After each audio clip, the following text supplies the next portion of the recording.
One of the oldest sayings in the legal profession, and I'm sure you've heard lawyers say it as well, is that no computer will ever be able to do what it is that a lawyer does.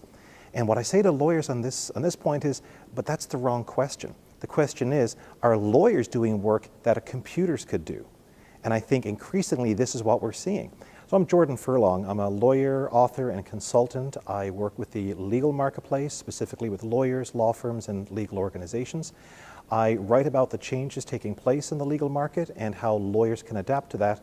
I would say there's probably three broad forces that are having a substantial impact on the legal marketplace right now, and they are all interconnected to one degree or another. One of the most noticeable of these, I would say, would be technology. We talk about technology being a great leveler and a great disruptor, and this is very true, and many industries and many professions have already experienced this. Ask anybody who works in journalism, as a for instance, or in the newspaper industry.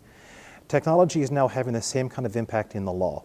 There are tools now being developed that absolutely have the ability to be used by lawyers and should be used by lawyers to help them do their work better, or to increase their productivity, or to be more efficient and more effective in what they do.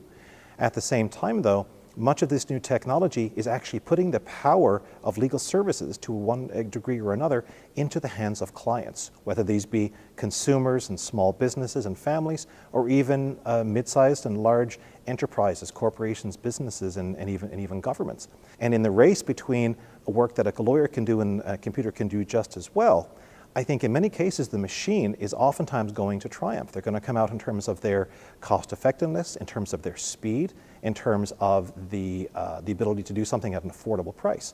There are things, of course, that lawyers do that a computer and machine will never be able to do. These are things that are very closely allied with our sense of what's important: counsel and strategy and wisdom and guidance and all the things that really we went to law school to do. So I think it's important that lawyers appreciate how much technology is changing the landscape. Certainly there are advantages to us if we wish to use it, but there's a great peril to us if we decide that we're not going to use it. A second factor is a growing degree of competition from people and organizations who are not lawyers, or perhaps who are lawyers who are doing things in a very non-traditional way. The classic example of this is the company called LegalZoom, which is, of course, a huge presence in the United States legal market. And what's interesting about LegalZoom, it starts off as a company that provides legal documentation online for people to download or access, but it is becoming much more than that. It's a very sophisticated and well-funded operation. And the point I frequently make to law firms when I'm speaking with them about a LegalZoom or a Rocket Lawyer and companies that are similar is that fundamentally they're not really doing anything that a law firm could not have done 5 or 10 years ago. They are using the internet as a delivery mechanism. They are making materials and documentation and legal knowledge available in an accessible, convenient manner to clients. There is nothing particularly shocking about that, and there's nothing really revolutionary, but these companies are doing it, and they're doing it very well. LegalZoom, of course, has been engaged in litigation of various kinds in various quarters, but it is consistently coming out ahead.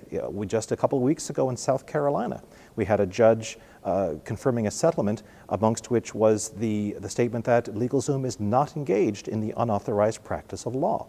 So we need to be very much aware of this. And LegalZoom is only one of many, many entities out there that are quite interested in being able to access the market that lawyers have traditionally done.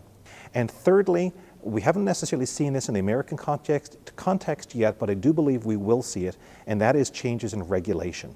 If you look at other countries, in Australia, for the last 10 years, you have been able to float your firm on the stock market to sell shares in your law firm if you're so inclined. For the last 2 or 3 years in England and Wales, legislation has allowed something called alternative business structures, wherein a law firm can be owned by people who are not lawyers. And there are more than 300 of these licenses now having been issued. Even here in the United States, if you go to Washington State, you will find the authorization of limited license legal technicians. And you will see California looking at something very similar. I do believe this idea of quote-unquote non-lawyer ownership of law firms, it is going to come to the U.S. It may be a matter of 5 years, 15 or 50 years, but it is coming.